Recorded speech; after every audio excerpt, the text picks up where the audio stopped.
Joe Biden's re-election run could be stumbling into more embarrassment this campaign season, and there's no sandbags around that he can blame this time. Team Biden is worried that the president could lose the first two contests of the primary season to a challenger like RFK Jr.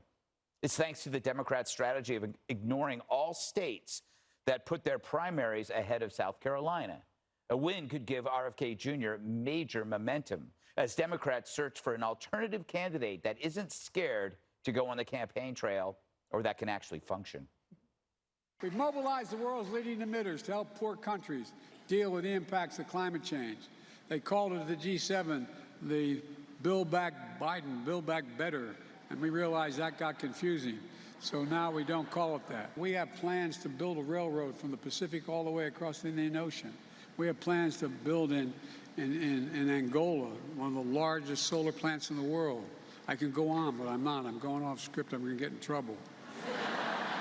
That is off the script. And to make matters worse, a focus group of North Carolina swing voters says that they're concerned by Biden's age.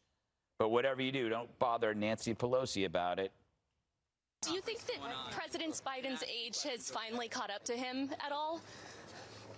Absolutely not. I think the president is great. I'm proud to be supporting him, and I don't even know why you asked that question. Do you think he has the stamina to finish a second term if he were? Yes, I do, and please don't bother me with such frivolity, okay?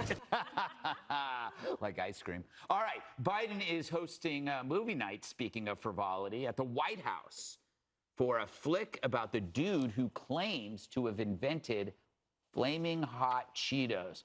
You know, Dana, Flaming Hot Cheetos, that's exactly how Hunter describes what it's like to pee to his doctor. It hurts. Yes. It hurts. Yes. John, that was a good one. Thank I thought you. it was the name of your band in high school. Oh, no, that was phallic death. But wow. isn't the strategy here? There's a lot of jockeying going around for Biden's replacement. Yeah. You know, to get that feeling, and there was the Vanity Fair piece on, what's her name?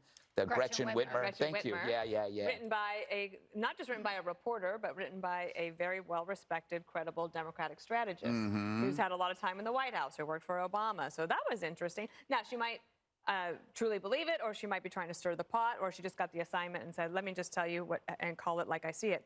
I do think that Nancy Pelosi's answer about frivolity, it's a good way to shut somebody down. I could imagine somebody like Trump giving an answer like that, like, don't ever bother with me with that again. And Hillary, to her credit, never stops. But Joe Biden just said in that speech, we are going to build a train from the Pacific across the Indian Ocean. Yes. And she thinks that's frivolous as a question? I mean, the answers are right there for themselves. I do think the Democrats are going to write off Iowa and New Hampshire as fakes. They're going to say it doesn't matter because they have the DNC. This is usually what happens when you have an incumbent president. They don't debate. They just go straight to the convention without having to stop and pay the $200. There you go.